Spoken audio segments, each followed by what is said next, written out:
Bienvenue sur le podcast Plein Potentiel, podcast où je m'entretiens avec des personnes inspirantes sur différents sujets reliés à la réussite, au développement personnel et à la préparation mentale. Merci d'être à l'écoute. Mon invité pour cet épisode 30 est Viviane Tranquille, une athlète de taekwondo de Champlain en Mauricie. C'est aussi une coach pour des jeunes athlètes de taekwondo. Donc, lors de cet épisode, on a discuté d'habitudes de travail, donc comment se former de bonnes habitudes, comment avoir une routine pré-compétitive qui va nous aider là, à réduire l'imprévu et à entrer dans une compétition en confiance. On a aussi parlé de la visualisation, comment utiliser la visualisation lors des compétitions, lors des journées de compétition, mais aussi à d'autres moments. Sinon, on a parlé d'un échec que Viviane a vécu récemment et de ce qu'elle a appris de cet échec-là, puis de comment elle peut utiliser les informations qui viennent de cet échec-là pour mieux performer dans un futur rapproché et un futur à long terme aussi. Et sinon, on a aussi parlé de sa préparation là, pour les prochaines années, elle qui vise les Jeux olympiques de 2024. Donc, comment elle prévoit rester motivée là, à long terme durant tout ce temps et comment elle voit ça, là, donc elle qui voit peut-être une petite période de remise en question, peut-être un retour aux études dans les prochaines années. Donc, plusieurs choses qu'on a discutées. Donc, c'était une discussion vraiment très intéressante avec Viviane, qui est une athlète très prometteuse dans les prochaines années. Donc, je vous invite à la suivre attentivement. Sinon, mon nom est Francis Lapointe, si vous ne le savez pas, et je suis coach en psychologie du sport et de la performance, aussi doctorant en psychologie à l'Université du Québec à Trois-Rivières. Et si vous voulez avoir plus d'informations sur les services que j'offre, je vous invite à visiter mon site web francislapointe.ca. En terminant, simplement vous remercier si vous avez écouté le podcast dans les dernières semaines ou derniers mois. Janvier a été mon meilleur mois au niveau des écoutes audio pour Plein Potentiel. Donc, merci beaucoup. Et évidemment, si vous continuez d'écouter, faites-moi le savoir. N'hésitez pas à m'identifier dans vos publications, dans vos stories sur Instagram, Facebook. Et n'oubliez pas aussi d'évaluer le podcast si vous l'écoutez sur une application. Donc, très utile pour que le podcast soit recommandé là, dans les pages là, des applications. Si vous écoutez sur YouTube, un petit pouce en l'air, un commentaire ou un partage, c'est toujours un excellent moyen d'augmenter la visibilité du podcast. Donc, merci beaucoup pour tout ça et sans plus attendre, je vous laisse avec le podcast d'aujourd'hui. Merci. Fait que c'est ça, tu veux t'envoyer peut-être en administration c'est à l'université? Fait que là, je fais ma demande à l'Université de Trois-Rivières, puis aussi à l'Université de Montréal à l'UQAM. Okay. Ce serait comme mes deux options. Mais là, c'est tout un cheminement, aussi un questionnement, savoir que, si je vais à Montréal, ben là, il faut que je déplace... Où tu t'entraînes. Oui, c'est ça. Puis, ton coach, peut-être, aussi. Là. Oui, mais j'ai pas envie. Fait que là, c'est comme tout un questionnement, puis trouver des réponses, puis c'est pas évident. Mm-hmm. Mais en même temps, le point positif de tout ça, c'est que tu as du temps en même temps. Oui, 4 ans, t'as le temps de bien planifier, justement, là. Ben, moi, je veux prendre le temps, personnellement, c'est ça, là, je me suis pris ça fait 2 semaines, là, je peux retourner à l'entraînement encore, là, je veux vraiment faire ma réflexion comme il faut pour me relancer à 100% après, puis avec les idées claires. C'est nécessaire des fois, là. Ouais. Ben, merci d'être là ce matin pour le podcast. Fait qu'on va commencer. Ben, première question un peu évidente. Depuis quand exactement tu fais du taekwondo? Moi, j'ai commencé quand j'étais au primaire, dans le fond, à la maternelle même. Fait que j'avais 5 ans. OK. Puis comment ça a débuté? C'est-tu tes parents qui t'ont amené là ou c'est toi qui connaissais un peu ça? Mon père, lui, c'était un passionné d'arts martiaux quand il était plus jeune. OK. Puis mon frère, lui, est rentré à Val-Marie avant moi. Puis c'est là qu'ils ont commencé le taekwondo avec mon frère parce que ça l'a aidé pour la concentration puis tout ça. Puis ensuite, ma grande sœur, elle a commencé. Mon frère, lui, a arrêté. puis a continué au hockey. Puis moi, ma soeur, après ça, on a continué dans le taekwondo. Là. OK. Puis quand tu commences, est-ce que, j'imagine, c'est pas des combats, là? Il y a aussi les techniques, il y a aussi des... Quand il y a t'es plusieurs plus jeune, choses, là. c'est plus en forme de jeu. Là. Okay. Fait que tu t'en rends même pas compte que tu fais du taekwondo vraiment. Mm-hmm. Tu te donnes des coups de pied, mais tu as la notion du jeu là, plus jeune. Puis là, plus tu vieillis, plus tu montes en difficulté. Puis les compétitions, ça commence quand même très jeune aussi. Là. À partir de ceinture jaune, tu peux faire de la compétition tout âge. Là.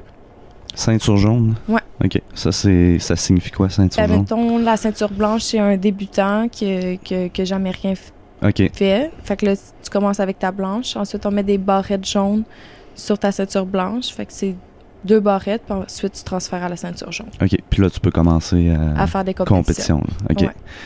Puis, c'est ça. Tu veux-tu un peu nous parler du fonctionnement des combats? Moi, je connais plus ou moins ça, là. Il y a une notion de points, premièrement. Comment tu fais pour faire des points dans un combat? Dans le fond, nous, c'est un 3 rounds de 2 minutes. OK. Avec 1 minute de pause entre chaque round. Fait que c'est un combat qui dure 6 minutes d'échange. OK. Dans le fond, on a des plastrons électroniques. On a aussi des bas électroniques. C'est électronique, ça? Oui. Ça fait-tu longtemps? Quand même, là, depuis, je dirais, une dizaine d'années. Là. OK. Ouais. Ça vient-tu comme confirmer ce que les juges, mettons...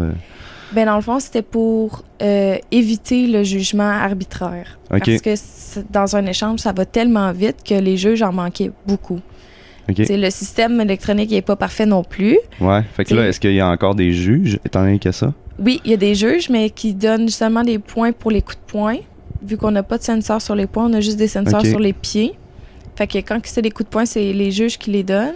Okay. Quand c'est des rotations, le plastron, lui, il peut pas savoir que c'est une rotation. Puis une rotation, ça vaut 2 points de plus. Puis y a-tu des points pour la technique ou c'est vraiment pour simplement le mouvement?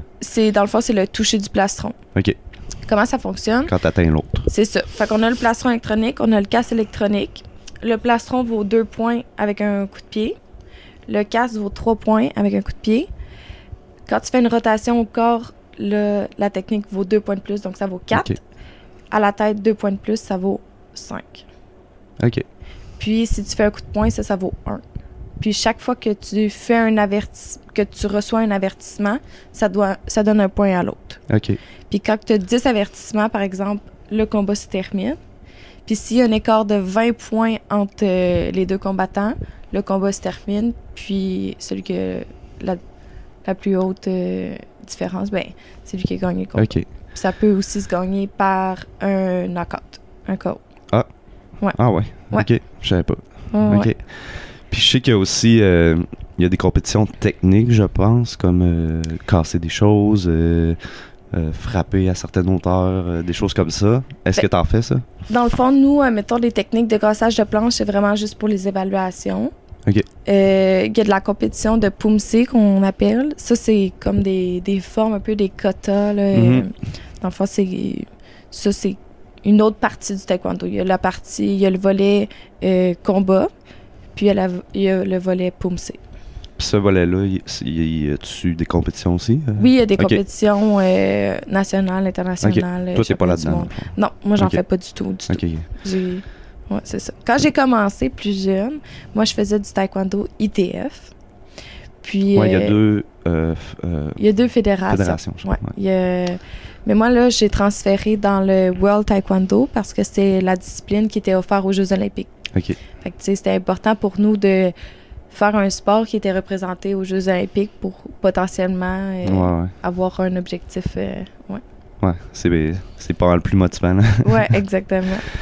On peut parler un peu, pour les athlètes, on sait que c'est important d'avoir des bonnes habitudes de travail. Toi, de ton côté, est-ce que tu as certaines routines, certaines habitudes que tu fais dans ta journée, certaines façons de faire que tu as? Oui, moi, je suis vraiment une fille ordonnée, de routine, dans le sens que, si je fais les choses d'une façon, je vais continuer à les faire parce que c'est une formule gagnante. Puis quand c'est une formule qui ne m'a pas rapporté, là, je change la formule tout de suite. Ouais. Tu sais, je me lève le matin, je vais m'entraîner, ensuite je déjeune, puis je retourne m'entraîner, je vais me reposer. Puis souvent, j'ai soit une séance de yoga le soir ou je retourne au gym faire un petit peu de taekwondo. Tous les jours? Ouais, mais tu sais, c'est... Ma journée normale, c'est 4 heures d'entraînement. OK. Ouais. Là, tu peux te permettre ça sans école. Exactement. Est-ce que tu pourrais autant t'entraîner sinon, tu penses? Ben, c'est juste de s'ajuster avec l'horaire, de modifier les plages, les plages Modifier horaires, les moments, puis peut-être, les moments d'entraînement, exactement. C'est juste, ça va être de l'ajustement, là. Ouais. Mais j'espère être capable de fournir avec les deux. Puis sinon, en compétition, est-ce que tu as certaines routines que tu aimes faire? Oui, ben comme, tu sais, la préparation alimentaire aussi, je le fais comme plusieurs mois avant la compétition. J'ai ma routine d'alimentation la veille de compétition parce que après peser, il faut bien s'alimenter, puis tout ça. Puis la journée même de la compétition, j'ai ma routine de warm-up que je change pas. J'ai mon sac de collation avec... je mange toujours la même chose avant mes combats, puis je suis vraiment by the book. Là. Ça t'es-tu déjà arrivé de sortir de cette routine-là pour une raison quelconque?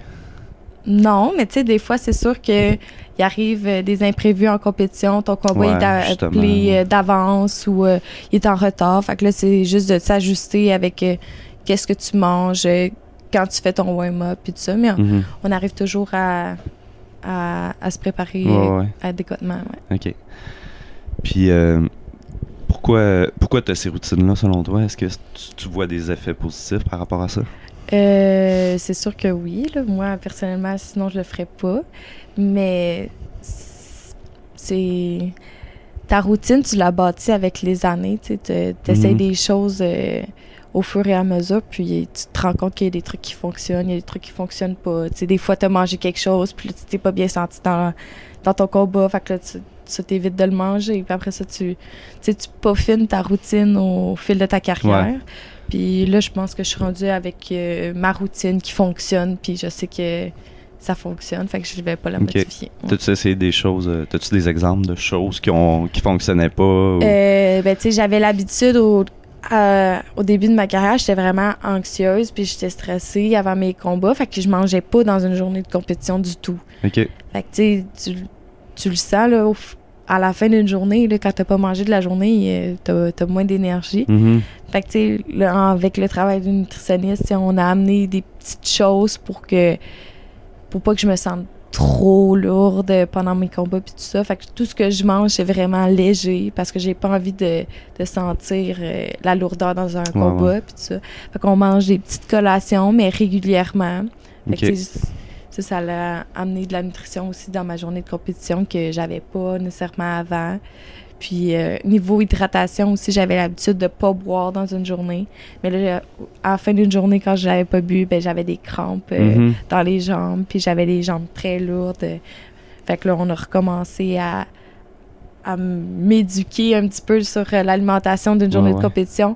Même si le stress embarque, ben c'est important de bien s'alimenter, justement, de s'hydrater. Vu que tu étais anxieuse, c'est un peu pour ça que tu mangeais moins. Ouais. Est-ce qu'au début, ça a été difficile là, de commencer à intégrer ça? Non, parce que, tu sais, journée de compétition, tu manges vraiment tout ce qui est sucré. Fait que, tu sais, c'est sous forme de bonbons. C'est un petit peu plus le fun à intégrer. C'est ça, des barres tendres. Tu sais, c'est vraiment... tu essaies d'aller chercher beaucoup d'énergie. Fait que tu vas chercher du sucre. Fait que c'est facile...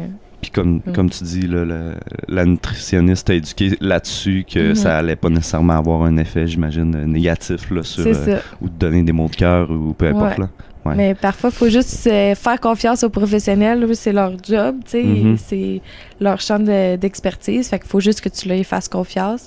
Puis c'est comme ça que j'ai bâti une équipe autour de moi qui m'a aidé autant au niveau nutrition, taekwondo, conditionnement physique, physiothérapie, tout le kit. Ben j'ai juste été chercher le meilleur de chacun, puis au final, ben on fait une belle équipe. Puis pour aller chercher tous ces gens-là, j'imagine que ça nécessite des frais. Oui. Est-ce que tu as du support de la fédération? Je sais pas comment ça fonctionne. Là. Il y a une fédération canadienne. Exactement, mais la majorité des fonds, c'est personnel dans ce que c'est. Tu sais, moi, j'ai la chance que mes parents me supportent à 100% dans ça. Fait que c'est la grosse partie des frais financiers, c'est mes parents qui les couvrent. OK. Puis t'as pas d'emploi en ce moment? Ou? Oui, je fais des petites job-ins, là, mais... Tu coaches oui, je coach au Club Performance, exactement. Je travaille aussi comme serveuse quelques heures la semaine, puis tout ça, mais tu sais, c'est pas suffisant pour couvrir tous les frais d'une saison. Ça, c'est plus pour ton rythme de vie régulier. Là. Ouais. Exactement. OK. Puis, j'avais une autre question à travers tout ça. Fait que c'est qui ton équipe, dans le fond, nutritionniste et tout ça, là? Oui, mon coach personnel de taekwondo, c'est Tommy Boisvert. OK. Mon coach de conditionnement physique, musculation, tout ça, c'est Jean Boutet qui fait le travail. Jean Boutet. Il travaille avec qui d'autre? Il y a eu des athlètes dans le passé. Il n'est pas à l'UQTR, lui? Il travaille pas à l'UQTR? Non. Okay. Non. Mais il a travaillé dans le passé avec d'autres Olympiens, dont Simon Keane. Il a travaillé beaucoup avec les gens de canot, kayak. Présentement, il travaille avec moi, puis aussi avec les deux frères Miles qui sont en canot-kayak. OK. Ouais. Puis tu physio aussi? Physio, oui, je suis avec Xavier chez Mio Physio. Puis nutritionniste, je suis avec Josiane Tanguay. OK. Ouais. OK, une bonne équipe qui t'entoure, là. Exactement. Ouais. On va parler un peu de préparation mentale. Je t'avais demandé avant le podcast, est-ce que tu utilises certaines techniques de préparation mentale? Tu m'as parlé un peu de visualisation. Ouais, comment tu l'utilises? Tu sais, la visualisation, pour moi, ça vient de ma mère, là. C'est elle qui est toujours là avant mes compétitions. Là, t'as-tu fait ta visualisation, tout ça? Tu sais, je la trouve un peu fatigante des fois, là. Mais tu sais, ça fonctionne. Fait que je le fais. Dans le fond, c'est simplement d'être dans un endroit calme, puis de se fermer les yeux, puis de passer en revue ta compétition, tes meilleurs moments dans le passé, des séquences que tu veux essayer de reproduire, des sentiments, comment tu te sentais quand tu avais des bonnes journées, puis tout ça. Puis là, tu fais juste essayer de le ressentir et de le projeter, puis de le voir, mettons, pour la prochaine compétition. Puis même la journée même de la compétition, tu sais, je prends 5 minutes avant chaque combat, juste me fermer les yeux, puis juste de réfléchir à le combat qui s'en vient, à la stratégie que je veux amener, à les shots que j'essaye de passer, puis tout ça, là. Ouais. Mais c'est vraiment excellent parce que tu peux pas nécessairement visualiser ton combat qui s'en vient parce que tu peux pas prédire la réaction de l'autre. Il y a beaucoup de facteurs qui entrent en jeu. Fait que plutôt que faire ça, tu vas utiliser vraiment la visualisation de façon revoir tes performances qui sont positives, revoir tes meilleures performances, visualiser comment tu te sens, justement. Ça, c'est ta mère, en tout cas, elle t'a bien guidé, là. Ouais. Puis, c'est quoi les effets, justement, que tu remarques? Est-ce que ça t'arrive de pas le faire, puis de voir que ça... Quand je suis dans un état d'esprit qui est mauvais, dans le sens que la colère monte ou que les émotions montent. Pendant que tu visualises, par exemple? Pas pendant que je visualise, mais pendant un combat. OK. Tu sais, je le vois, là, c'est comme... Ça va pas du tout, là. Tu sais, la performance est vraiment catastrophique, là. Fait que le fait de faire ma visualisation avant un combat, ça m'amène justement à être... de contrôler plus mes émotions puis d'arriver dans un combat plus prête dans le sens émotionnellement. Okay. Fait que c'est sûr que, mettons comme là, si je parle de la dernière qualification, à mon deuxième combat, j'ai perdu. Puis, dans le fond, j'avais un autre combat tout de suite après.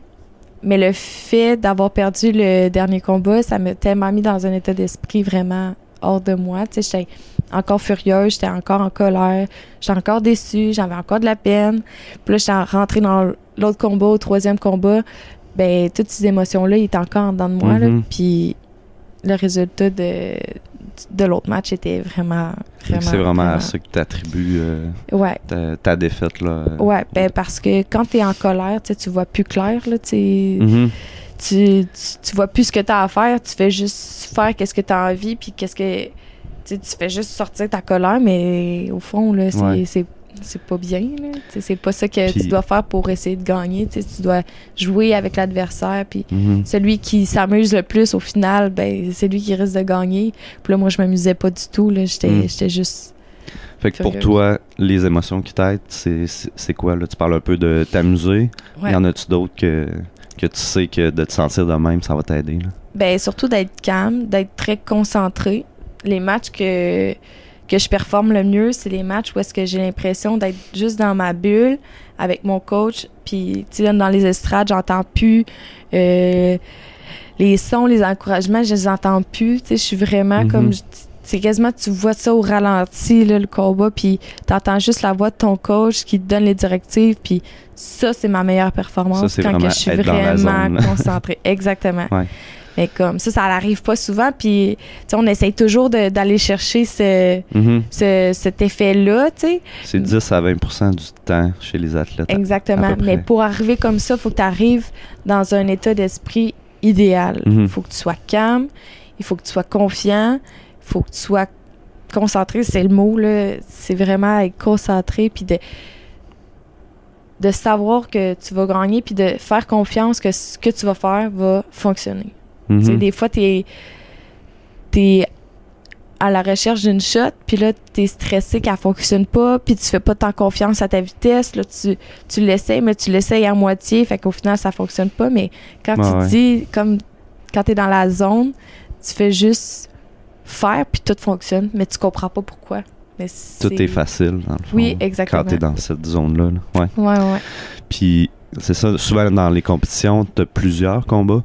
Fait que tu as du temps pour réfléchir entre les combats. Ouais. J'imagine qu'il faut que tu meubles ton esprit pour pas justement t'en aller dans le négatif. Là. Ouais. Fait que c'est là que t'embarques la visualisation. Exactement. Est-ce que tu refais tes routines? Ouais, après chaque combat, on recommence le warm-up, on recommence l'alimentation. Moi, j'ai comme habitude, dès que je termine un combat, c'est là que je vais aller manger tout de suite parce que je vais avoir un maximum de temps pour digérer. Puis, tu sais, on reste... tu sais, quand je vois que j'ai beaucoup de temps entre mes combats, tu sais, j'ai 2 heures, exemple, ben là, je vais aller m'étendre, je vais aller me reposer. À la limite, je vais dormir. Tu sais, juste 15 minutes, je dors. Après ça, je refais ma routine de réchauffement parce que là, j'ai refroidi complètement. Fait on recommence le réchauffement au complet. On recommence... les frappes un peu dans les palettes, puis tout ça, puis on s'étire, puis après ça, on est prêt pour le prochain combat. Puis en général, c'est combien de combats par jour? Ça dépend si tu gagnes? Bien, ça dépend de l'ampleur des compétitions, là, mais je te dirais en grosse majorité, c'est entre 3 à 6 combats. OK. Ouais. OK. On a un peu parlé de coaching tantôt. Tu coaches un peu des athlètes au Club Performance. Selon toi, c'est quoi qui fait un bon coach? Tu as l'air à aimer justement ton coach. Oui. Qu'est-ce que tu aimes chez lui? Ben, tu sais, moi, ce que j'aime chez un coach, c'est d'être capable d'être 100% vrai puis d'être ouvert, tu sais. Puis la proximité d'un athlète avec son coach, puis de ne pas avoir le sentiment de retenue. Tu sais, de ne pas vouloir dire quelque chose pour pas le exactement. Heurter ou whatever. Là. Puis comme quand moi, je projette ça avec les jeunes, ben je veux qu'ils soient capables de me le dire quand ça va pas, quand il y a quelque chose qui les contrarie ou tout autre, là. Fait que je pense que c'est... Une relation de confiance. Exactement. D'avoir... mais tu sais, moi, personnellement, j'ai bâti ça avec mon coach depuis 14 ans, tu sais. Fait que, tu sais, il y a pratiquement plus besoin de me dire quoi faire parce que... je sais ce qu'il veut. Là. Il va juste me dire 2-3 mots, aussi, là, puis je vais comprendre c'est quoi qu'il veut dire. Puis ça fait-tu longtemps que tu coaches toi-même? Ou? Ben, j'ai toujours coaché un petit peu à partir de mes 12 ans. J'ai aidé dans les classes ou tout ça, là, mais dès que j'ai eu plus la maturité d'avoir mes groupes, j'ai eu mes groupes. Ouais. Puis sais-tu de quoi que tu voudrais faire à long terme, ça? Pas nécessairement. C'est sûr que je veux toujours redonner ce que moi j'ai appris aux jeunes parce que je trouve ça, valorisant pour moi d'être capable d'enseigner quelque chose à quelqu'un. Mais Non, je pense pas que quand que je vais tourner la page taekwondo, je pense que je vais mettre ça derrière puis je vais faire autre chose. OK. Ouais. Fait que tu penses quand même au après, parce qu'on sait que les athlètes, ça peut être assez jeune, là, la fin d'une carrière sportive. On a parlé un peu au début et avant le podcast, là, ça, là, tu es en train de réévaluer, est-ce que je retourne aux études? Est-ce que je me concentre uniquement sur le sport? Ça doit être quand même difficile de jumeler les deux. Comment tu vois ça? Ben, c'est ça. Ben là, je vais juste essayer. Fait que, tu sais, je vais essayer, puis si ça fonctionne pas, ben, je vais essayer autre chose jusqu'à temps que ça fonctionne. Là, c'est sûr que je veux mixer les études parce que dans la dernière année, j'ai senti que j'avais perdu mon équilibre, dans le sens que, tu sais, j'ai mis tous mes efforts au taekwondo parce que, oui, les Jeux 2020, mettons, je les avais vraiment en tête, puis je voulais que ça fonctionne. Mais je pense que c'est peut-être pas la meilleure façon de faire, tu sais, de juste se concentrer là-dessus, parce que justement, j'avais juste ça en tête. Fait que quand il y a eu la défaite, ben, la déception était immense, là. Ouais. Fait que, tu sais, je me dis de jouer mes cartes un petit peu partout, dans le sens de réintégrer peut-être plus ma vie sociale. Tu sais, j'avais mis vraiment de côté mes amis puis tout ça. Peut-être de réinclure une fois de temps en temps, ça me ferait du bien. Peut-être justement à l'école, fait que de continuer mon apprentissage, mais ailleurs que juste dans le taekwondo. Ben c'est ça, c'est que ça peut créer aussi un déséquilibre d'être juste sur une chose. Exactement. Autant que d'être partout, ça peut être négatif aussi, mais puis je sais que je parlais avec Laurence Vincent Lapointe pour mon premier podcast, puis elle me disait que elle avait réussi à s'adapter là, avec l'université à Trois-Rivières, qui avait réussi à réduire ses sessions, puis pour elle, c'était vraiment parfait là, oui, un peu d'études, un peu de sport, mais ça créait vraiment pour elle un équilibre. Fait que il y a ça aussi de s'entendre peut-être avec les universités. Je te lance ça comme ça. Oui, là, oui, ben tu sais, je sais que c'est possible parce qu'il y a plein d'athlètes qui jumellent les deux, mais c'est juste chaque personne est différente, puis de chaque personne, ben, de trouver justement cet équilibre-là de juste un peu d'études, voir combien d'heures tu serais capable de prendre aussi. Là. C'est ça. Ouais. J'aimerais ça que tu me racontes peut-être un moment où tu as vécu un échec, puis ce que tu en as appris, ce que tu as retiré de positif de cet événement-là. Ben, tu sais, mon plus grand échec en carrière jusqu'à présent, tu sais, je te dirais, c'est vraiment la qualification nationale qui a eu lieu il y a 2 semaines. Tu sais, moi, dans ma tête, j'allais là, puis j'allais gagner, là. Tu sais, j'allais pas là participer, là, j'allais là gagner. Puis, tu sais, je m'étais déjà projetée à la qualification continentale qui était le 10 mars. Fait que, tu sais, au lieu d'y aller une étape à la fois, tu sais, moi, j'avais déjà ma tête sur la prochaine étape. Est-ce que tu penses que ça te nuit d'être un peu trop loin? Probablement, tu sais, je peux pas te dire à 100%, mais c'est sûr qu'il y a eu des facteurs qui m'ont nuit parce que j'ai pas eu les résultats que j'envisageais. Mais c'est ça. Puis, tu sais, l'échec que j'ai vécu, mettons, à la qualification, sachant toute la préparation que j'avais faite avant. Puis là, je me disais, mon Dieu, tu sais, j'ai tout fait bien, là. Tu sais, je me suis entraînée fort, j'ai suivi mon plan d'alimentation, je me suis reposée assez, mentalement, je me sentais prête. Puis finalement, tu sais, ça fonctionne pas. Fait que là, tu te remets en question, puis là, t'es comme, ben là, tu sais, qu'est-ce que j'ai pas fait, là? Mais, tu sais, des fois, faut juste que tu acceptes qu'il y a des facteurs que tu contrôles pas. Puis, tu sais, des petites bad luck de combat, des interventions d'arbitre que finalement peut-être qu'ils n'étaient pas en ta faveur ou toutes ces choses-là que tu contrôles pas. Fait que, tu sais, il faut arrêter des fois de se mettre le blâme juste sur nous. Tu sais, oui, si j'ai perdu, c'est ma faute. Qu'est-ce que je dois faire pour que la prochaine fois ça fonctionne? Ça, c'est mon rôle à moi.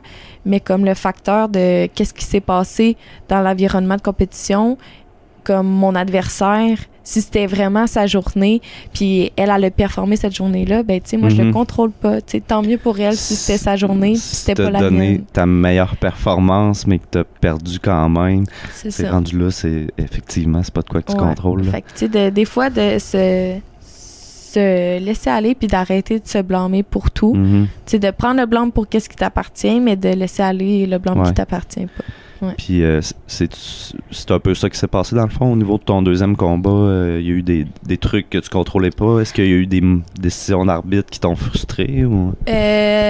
Oui, puis ça l'aurait pas dû. Tu sais, en compétition, les choix de l'arbitre, tu les contrôles pas justement. Fait que tu n'as pas à changer ton comportement face à un jugement d'arbitre. T'sais, même si dans ta tête, il a fait un mauvais call, il l'a fait, le call, il va pas le changer. Mm-hmm. Fait que tu sais, de juste vivre avec, puis de pas laisser tes émotions comme prendre le dessus.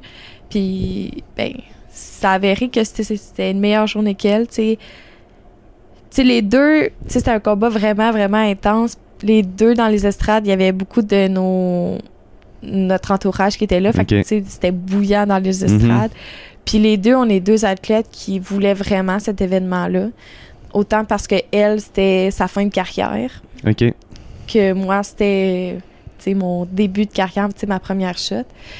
Fait qu'elle, elle se disait, tu sais, j'y vais pour le tout parce qu'elle avait plus rien à perdre parce que c'était son dernier événement. Ouais. Mais, fait que, tu sais, les deux, on voulait vraiment. Mais peut-être au final, elle voulait un petit peu plus que moi. Puis c'est ça que ça l'a fait à la fin qu'elle a pris le dessus parce que j'avais l'avance de beaucoup. Puis elle a tout remonté l'avance. Puis à 2 secondes de la fin, elle a scoré. Puis elle a gagné le match. OK. Fait que, tu sais, j'étais sa rage peut-être de. J'ai plus rien à perdre, là. Exactement. Puis, tu sais, moi, à la fin, au début de combat, je sais pourquoi j'avais l'avance parce que je me battais pour gagner. Fait que, tu sais, j'avais pas de crainte, j'avais pas de retenue. Tandis que là, à la fin, je me battais pour pas perdre. Mm-hmm. Fait que là, je commençais à faire des erreurs à pu finir. Puis elle a pris le dessus. OK. Ouais. Puis ça, c'est-tu de quoi que tu fais après tes combats en général, d'analyser qu'est-ce qui a pas été fait de correct, qu'est-ce que je peux faire pour la prochaine fois pour m'améliorer? Ben oui, exactement. C'est sûr qu'on fait toujours du visionnement. Avec ton coach. Ouais, on regarde le combat, puis moi, personnellement, seule, je prends toujours un moment de réflexion pour me remettre en question, puis c'est important de le faire, justement, pour s'améliorer. C'est ça, la progression. Tu sais, on apprend toujours nos erreurs, même si on n'aime pas ça l'entendre dire, là, mais... Effectivement. C'est vrai. Fait que, on vit avec. Ben c'est ça. Il y a les Jeux 2024 qui s'en viennent dans 4 ans. Ouais. Comment tu prévois les 4 prochaines années de préparation? Puis aussi, comment tu vois ça de rester motivé sur une aussi longue période, là, quand ton objectif est aussi loin, là, si on peut dire? Ouais, ben là, ça va être de me motiver avec des objectifs à court terme. Court terme, ouais. Exactement. Puis, tu sais, de juste monter mon classement, d'essayer de rentrer dans les grands prix. Tu sais, je vais commencer avec ça. Mm-hmm. Puis, une fois que je vais être rentrée dans le circuit des grands prix, là, ça va être plus évident d'accumuler des points. Fait que le classement, il va cumuler plus rapidement. OK. C'est quoi ça, le circuit des grands prix? Ben, si je compare ça, c'est un peu comme les grands chelems au tennis, mettons. OK. C'est des événements par année. Il y en a juste 3. Il y a un grand prix final, là, où est-ce que c'est juste le top 16 ou 8 qui est juste invité. Je me souviens plus. Mondial? Exactement. Okay. Mais comme les grands prix, c'est seulement le top 32 olympique qui est invité. Fait que il faut que tu montes ton classement jusque là pour te faire inviter dans ces compétitions-là. Mais c'est des compétitions qui vaut 40 points. OK. Tandis que des compétitions, des Open réguliers internationaux, ça vaut entre 10 et 20 points. OK. Fait que là, quand tu rentres dans les grands prix, tu as l'opportunité d'accumuler plus de points. Fait que plus t'es loin, plus c'est long de te rendre dans le fond. Puis là, une fois rendu là, ça monte plus vite. Puis c'est ça bouge plus vite aussi. Ouais. OK. Puis j'avais d'autres questions par rapport à ça. C'était quoi? Mais ouais, tu peux continuer peut-être sur la motivation sur le long terme, là. Donc oui, des petits objectifs. Ouais. Puis sinon, comment tu vois ça, là? Ben là, c'est sûr que là, je suis comme en restructuration dans ma tête pour savoir comment je vais m'y prendre. Mm-hmm. Puis c'est sûr que là, je veux remettre mes études dedans. Fait que là, tu sais, ça va être de retrouver mon équilibre, de recommencer les compétitions tranquillement, de mettre mes objectifs. Puis, tu sais, oui, 4 ans, c'est long, mais oui, ça peut passer vite aussi, là. Fait que, tu c'est juste de le voir comme ça va passer vite. Puis, ma chance va revenir dans 4 ans. Fait que on va juste faire notre possible pour être prêt puis être à mon mieux dans 4 ans. Puis on va espérer le mieux. Puis en ce moment, tu es en quelle position mondiale? Ça fait longtemps que je n'ai pas regardé mon classement, mais je te dirais que je suis peut-être 68e olympique puis 50e mondial. OK. 2 classements différents. Il y a 2 classements, oui, parce qu'il y a 8 divisions de poids. Mais aux Olympiques, il y a seulement 4 divisions de poids. OK. Fait que les 8 divisions de poids mondiales, là, tu accumules des points à chaque fois que tu fais une compétition dans cette division-là. Mais comme tes points, mettons, la division olympique, c'est moins de 49 kg. Mais une fille qui serait moins de 46 kg au mondial, ben accumulerait des points dans le classement olympique des 49 kg olympiques. OK. Ça fait-tu du sens? Je suis pas sûr que j'ai suivi, mais je comprends au niveau des poids que c'est différent. Puis que c'est pas la même chose. Là, OK. Puis, c'est ça, tu disais, ça faisait un certain temps que tu l'avais pas regardé, ton classement. Est-ce que tu as tendance à le regarder plus souvent des fois ou est-ce que tu essaies de pas trop le regarder? Dans le fond, le classement, il se met à jour à chaque mois. Okay. Fait qu'à chaque mois, j'essaie de me connecter puis d'aller vérifier mon classement. Puis, de voir si le classement est fait, tu montes ou tu descends de division, puis là, tu regardes tes points. Puis la façon que moi, j'aime bien faire, c'est, OK, je vise telle position. Fait que là, je regarde la fille, combien qu'elle a de points. OK, il me faut tant de points pour aller chercher cette position-là. Fait que là, je vais m'encourager à aller faire les compétitions, les Open, puis comme de bien performer pour aller chercher ces points-là pour comme monter mon classement à tel niveau. OK. Ouais. Puis, pendant que tu me parlais de ça, j'ai pensé à une question que je t'ai pas posée puis que je t'avais écrit avant le podcast. Le plus grand défi pour toi dans ton sport, c'est quoi? Moi, personnellement, c'est le poids. Ma division de poids, c'est moins de 49 kg. Puis de nature, c'est pas mon poids naturel. Je suis une fille très musculaire. Donc, beaucoup de muscles, c'est plus lourd. Fait que, c'est sûr de s'ajuster toujours avec la nutrition, puis de pas subir à la tentation de la nourriture, puis, c'est de toujours être comme, pas parfait, là, mais, de toujours suivre un régime, une diète vraiment précis, puis de pas s'échapper trop souvent parce que, c'est long à perdre, mais c'est rapide à gagner. Fait que, ça peut être beaucoup, beaucoup d'efforts sur du long terme, comme descendre mon poids pour le maintenir le plus près possible de ma division de poids. Mais c'est tellement rapide là, de remonter de nature pure. Là, si je fais pas attention dans la vie de tous les jours, je vais être une 54 kg. Okay. Puis avec beaucoup d'efforts, là, je réussis à me descendre en bas du 52, 51, 50, vraiment avec beaucoup de difficultés. Là. OK. Ouais. Puis là, pour une compétition, là, tu te réduis dans les dernières semaines ou derniers jours, c'est juste à ce moment-là là, que tu vas essayer d'atteindre. Là. Exactement. OK. Ouais. Puis en haut de 49, il n'y a pas de catégorie aux Olympiques plus haut que ça? Dans le fond, c'est la catégorie au-dessus pour les Olympiques, c'est 57 kg. OK. Mais tu sais, 57 kg, c'est des filles de 5 et 10 et plus. OK. Fait que ça t'avantagerait pas, puis ça serait pas nécessairement une bonne idée. C'est pas ma division de poids du tout, là, parce que tu sais, c'est des filles qui font moins de 57, mais en vrai, c'est des filles qui sont peut-être à 63 kg qui descendent jusqu'à 57. Là. Fait que j'ai pas ma place pantoute. Ouais, ça prendra un entre-deux. Là. Ouais.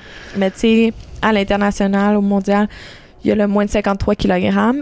Mais même là, quand que je vais dans le moins de 53 kg, oui, je suis capable de performer, mais sur la scène mondiale, mettons, si je vais en Asie puis tout ça, je vais pas performer là, parce que les filles sont beaucoup plus grandes que moi. Puis, c'est vraiment la grandeur. Là. Ouais. C'est comme... nous, c'est beaucoup de coups de pied. Fait que plus tu as de longues jambes comparé à l'autre, plus tu as un avantage qui est grand. Là. C'est clair. Ouais. Mais tu sais, dans le 49 kg, c'est vraiment ma place. C'est vraiment ma division. OK. Fait que t'as pas le choix là, non, j'ai pas le choix. de faire avec la nutrition. Ouais, exactement. Ben, merci d'avoir été là. Merci à toi. Je voulais te demander, t'as-tu une page Maketchum? J'ai vu que t'en avais une, mais je pense qu'elle n'est pas à jour. Non, mais je pense que ça fait 2-3 ans. Ouais, ça fait 2 ans. Fait je voulais la plugger si elle était active, mais... Non, j'ai pas de... OK. Puis t'as pas de page d'athlète non plus sur Facebook, je crois. Non plus. OK. Mais... Donc, on peut te suivre sur ta page Instagram. Exactement. Pas mal ça. Oui. Page Instagram, mon Facebook, je suis pas trop active dessus, là, mais je suis plus active sur Instagram. Ouais. Bon, c'est parfait. Fait que merci. Hey, merci à toi. Puis bon succès pour les prochaines compétitions. Merci.